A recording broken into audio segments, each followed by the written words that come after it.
Hey guys, Tony here, and in this video, I'm excited to share with you one of my subscribers' newly built home theatre. The room belongs to Mikal, and he's been a long time watcher of my channel and member of my Discord server from way back when I first started it, and our community got to see Mikal's room unfold through his updates. So if you'd like to join a group of like-minded home theatre enthusiasts, I have links to my Discord down in the description. So I'm going to share the build process, speaker choices, AV gear, decor, and much more. So now would be a great time for you to smash the like button, and let's get into the tour.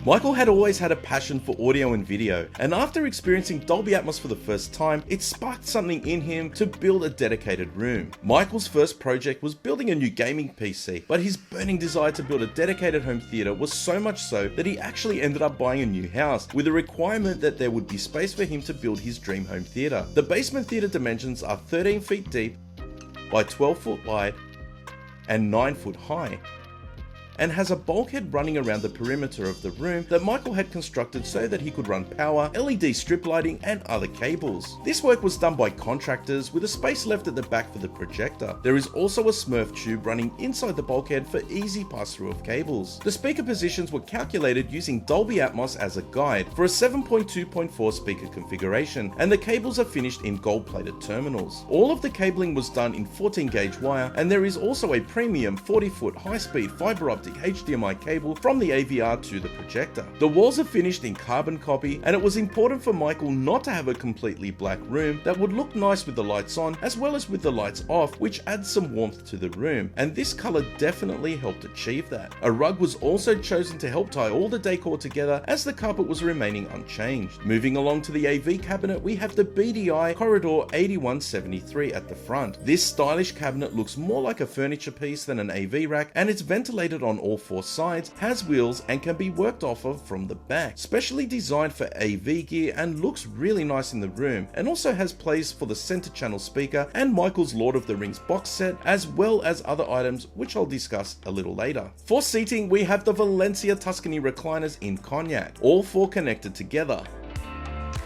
Initially, Mikal was going to go with 3 seats, however, as visitors to the theatre are often couples, it made more sense to have 2 sets of 2. Mikal wanted stadium seating, but he knew it was not ideal to do in a room this size. These Tuscany seats are in premium leather, have LED lights, cup holders, USB charging, and 3 points of recline for head, back, and legs. I made a review of these exact seats, so I'll drop a card up above if you'd like to take a look, and I'll have links to these Tuscany recliners in the description below, and while you're down there, smash that like button for me as well. During a chat with Mikal in preparation for this video, we were discussing acoustic treatment, and he was telling me how initially when he'd completed the theatre room and he didn't have any acoustic treatment, that after one movie he would often feel fatigued, which led to headaches, and although he couldn't hear an echo while he was watching, he started researching about acoustics, and that lack of absorption could lead to the symptoms he was experiencing. So he bought and added absorption panels and installed them at the key reflection points. Once it was installed, he tells me it was like night and day, not only with the performance of the room, but he was able to watch without getting tired or headaches. For lighting in the theatre room, we have the Philips Hue downlights tied into the Harmony remote for easy control. The bulkhead lighting is in the crown moulding and is controlled with wall switch and a dimmer. This lighting was more generic and affordable than the Philips Hue, and while it's left on while the room is not in use, Mikal dims it down before movie time. Just outside the theatre room, we have a wet bar stocked with drinks, popcorn, and everything that you'd need to entertain and watch a movie. Also included in the space is a double shot basketball, ping pong, dining table, and another theatre/gaming space with multiple TVs, 7.1.4 speaker system, and a smart lighting setup with Philips Hue sync. So before we look at the speakers, let's discuss the AV gear and the configuration. We have a 7.2.4 speaker configuration with a Denon AVR X6500H, which is an 11.2 channel receiver which powers all the speakers. To keep the Denon nice and cool, there is an AC Infinity Aircom T8, which vents to the rear, and as mentioned, the cabinet has venting on all 4 sides. For power management, we have the Panamax MR4300, which acts as a power conditioner, surge protector, and filtering. For streaming, we have the Apple TV 4K, which has subscriptions to all of the popular streaming services. For both gaming and physical media playback, Mikal uses the Xbox Series X, and also has the PS4, a Nintendo Switch, and his custom-built gaming PC. Michael also uses his PC to rip his 4K discs for playing through Plex, and there is a small area outside of the theatre room where Michael houses his network gear. Initially, after looking around for speaker choices, Michael found out about Arendal, which is from his native Norway, and when he looked into it, he discovered the 1961 series and absolutely loved the way they looked and was impressed by the specifications, and decided to place an order. Michael is now an ambassador for Arendal in the United States, with his final room being featured on their website, and he even has a very cool wall plaque to show upon entrance to the theatre.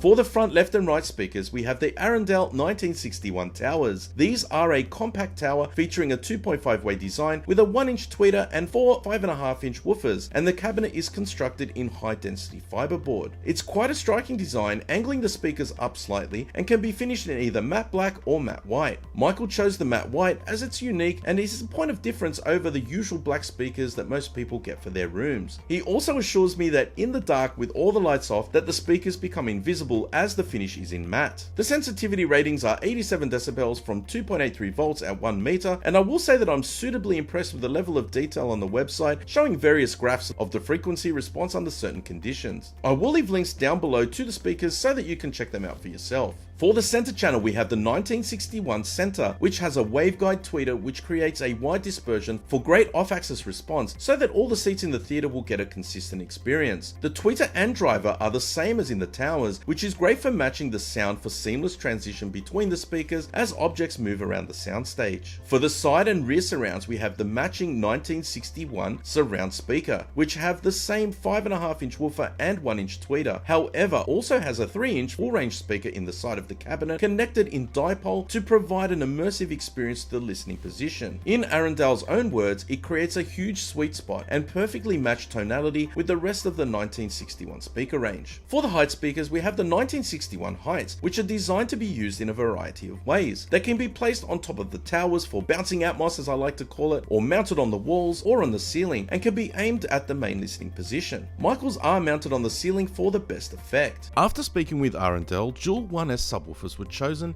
instead of a single 1V to give a smoother bass response. These subs feature a 12.2-inch woofer, and the amplifier produces 550 watts of power. Michael tells me that these subs provide an awesome experience in his room, which he especially enjoys during movies and gaming. He tells me he's very happy with the decision that he made to go with Arendal speakers, and if you'd like to know more, I have links in the description to all of the speakers and gear in this video. For the projector, we have the Optoma UHD50X, and Michael went this route because of the great reviews and because it was within his budget. This projector also had a great response time for gaming, which makes up about 50% of his time in the theater. The UHD50X can go up to 240 frames in 1080 mode, and the 4K HDR picture is great for movies as well. For the screen, we have the silver ticket 120-inch 16:9 4K projector screen in grey. So guys, now that you've seen all of the gear, let's play a few demos so that you can get a feel for the experience in Michael's room.